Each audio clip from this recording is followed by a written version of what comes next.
Are you a useless man? I know I am. If you're also lazy and unwashed, this video might be for you. I've compiled some of my favorite random memes and I'm going to turn them into earrings because that's what I contribute to society. The first meme I'm gonna sculpt is this because it's me. I'm the friend. The actual picture has regular chicken nuggets, but I decided to make dino nuggets because they are superior. And after using my craft knife to cut them out, I placed them on a miniature ceramic plate and gave them some texture. To make the cosmic brownies, I started with the rainbow chips. I rolled thin snakes of clay out in a few different colors and I cut out a bunch of tiny pieces. Then I individually shaped each one so that they had a point at the top like a chocolate chip. I cut small rectangles out of brown clay and I pressed the pre-baked chips onto the top along with some liquid clay so that they stick together. After that, I rolled out some orange clay super thin and I cut out loads of little macaroni noodles. Then I put them in the oven to harden. For the cheese, I mixed epoxy with white dye and yellow and orange chalk pastels. And I stirred some of this mixture in with my macaroni. Then I scooped the mac and cheese onto the plate with the nuggets and brownies and left it to cure. As for the chocolate milk, for starters, I had to figure out how to make tiny drinking glasses. And I really wanted them to be teardrop shaped and get wider near the bottom like real ones. And so to do this, I decided to use silicone putty to make a shape that I can mold the clay around. Now in retrospect, I feel like there could have been an easier way of doing this, but this is all I could come up with. I made the actual cup part first and I smoothed it out to make the layer even. And then I baked the whole thing in the oven. Once it had cooled, I cut the silicone and pulled it out. I used some fine sandpaper to make everything even and smooth. Then I used some more polymer clay to create a base and I baked this part separately. I glued the two parts together with some UV resin, and after hardening it with a UV light, I used some more resin to coat the entire thing, even the inside. The resin will help make the mold shiny for casting. And I also used it to make the glass a bit thicker because at this point I realized that epoxy this thin probably won't hold up that well. After curing, I mixed up some liquid silicone. I used some hot glue to attach the base of the glass to a plastic measuring cup. And I filled it up with that mixed silicone and left it to set. A few days later, I popped the silicone out of the cup, then I made another mold so that I can make 2 cups at once just in case one comes out wonky. And I used my craft knife to make slits down the sides so that I can get the miniature glass out. I mixed up some epoxy resin and filled the molds up. Once the resin fully cured, I pried the glasses out.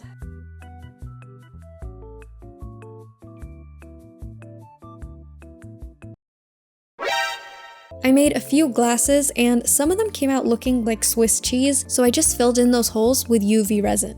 Once the glasses have something in them, these spots won't be as noticeable.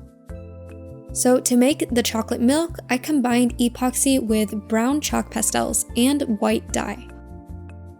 I poured this mixture into a glass and then I placed an eye pin inside and I used a toothpick to hold it up so that it doesn't fall in while the resin cures. Lastly, I used UV resin to adhere an eye pin to the back of the ceramic plate and I attached some earring hooks to both completed pieces.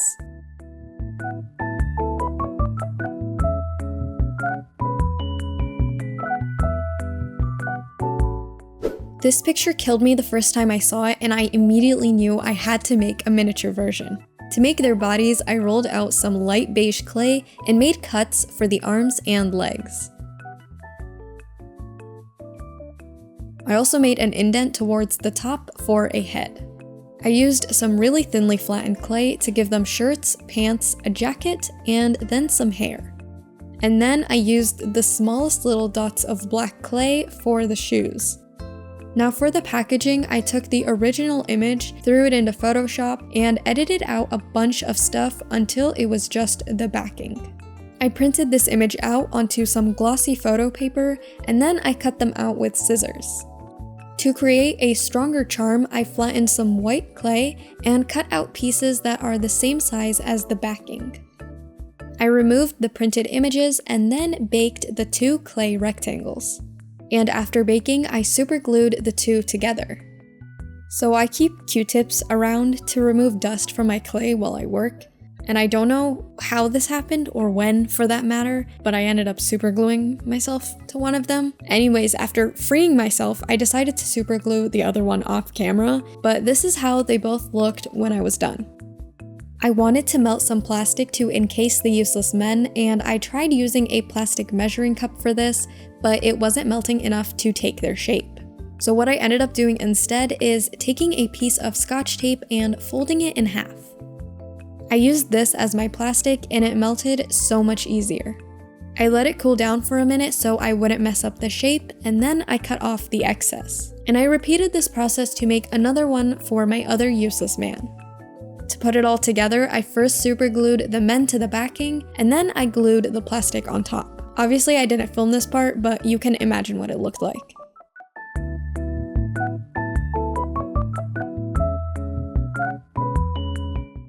Now, the first time I saw this image, I didn't recognize the character, but I did recognize that style of claymation. And lo and behold, this is a character from the Wallace and Gromit universe.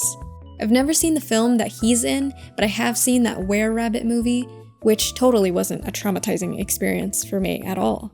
Apparently his name is Feathers McGraw, and that's all I need to know about him, because even at 23, I still get an icky feeling just thinking of the names, Wallace and Gromit. They make me feel the same way Teletubbies do, but anyway, because most everything in these movies is made out of clay, I felt particularly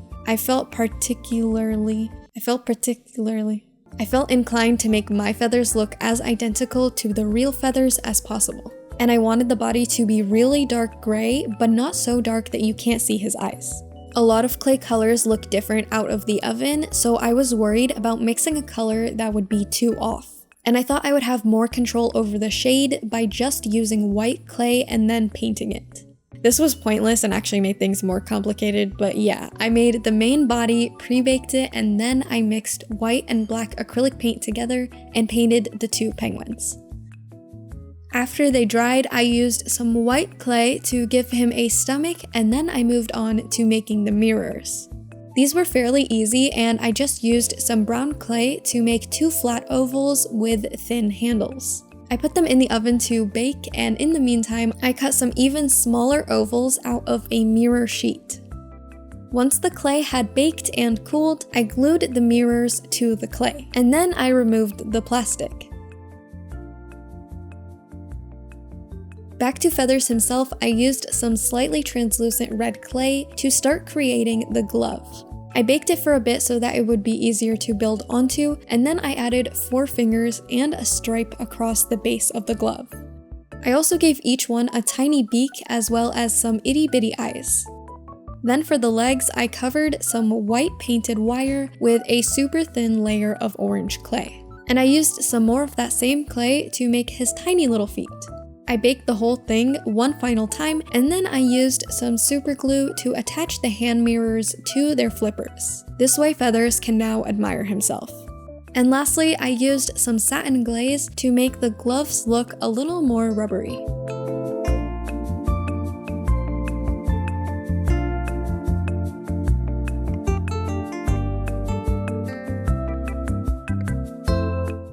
While making the chocolate milk charm, I made 2 extra glasses so that I could use them for a fun little snack. And in my head, I thought these would be quick to make, but that very much was not the case. So I originally used that leftover mac and cheese resin mix, but it looked super messy inside the cup and it was hard to tell what it is. So I made a bunch more little macaronis, like a lot of them. I didn't need to make this much, but for whatever reason, that's what I did. And then when I was done, I realized I already had leftover macaroni, but it's okay. It probably wouldn't have been enough anyway.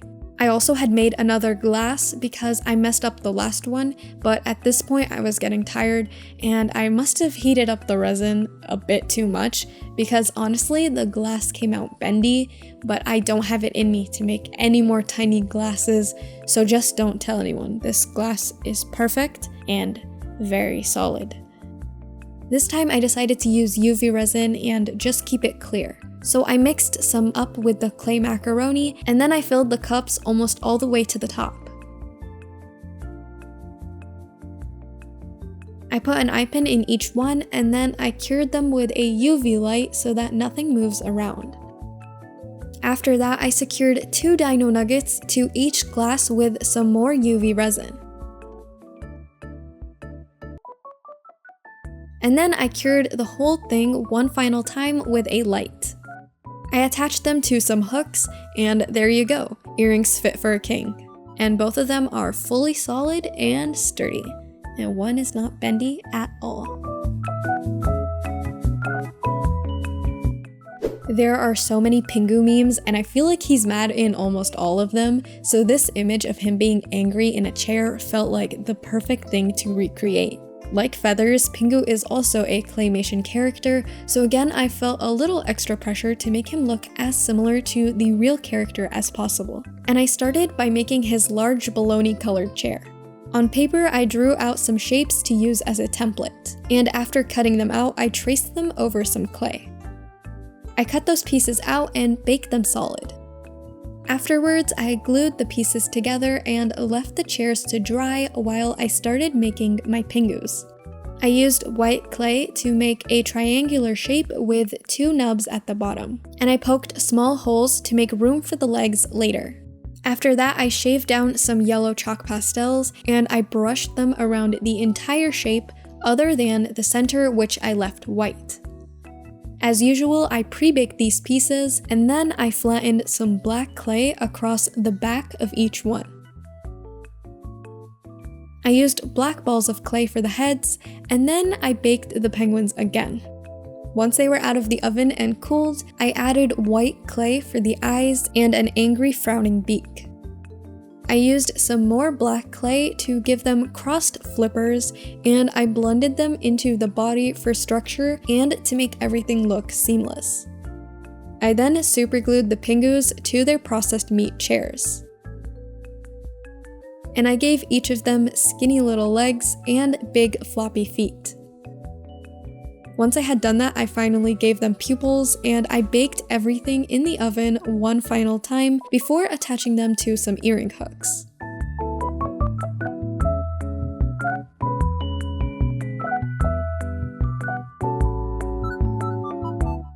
And of course, an absolute classic, that duck with a knife. I'm sure you've all seen this little guy at some point before. The first thing I made was the knife itself. I wanted it to be nice and solid so that it won't get squished into the duck at all. I used pink and silver clay to make 2 of them, and then I used yellow clay to make 2 oversized Tic Tacs. I pre-baked the bodies and the knives, and once they cooled, I started assembling the criminals. I first attached the knives to the bodies with a bit of super glue so that they don't move around. And then I draped a wing over each one. I gave each of the ducks a second wing on the other side, and I made sure to blend the top of each wing into his body. With some orange clay, I gave him 2 tiny feet, and I used some of that same clay to cut 2 semicircles to use for the beaks. I gave them both a set of beady little eyes, and then I baked them one final time.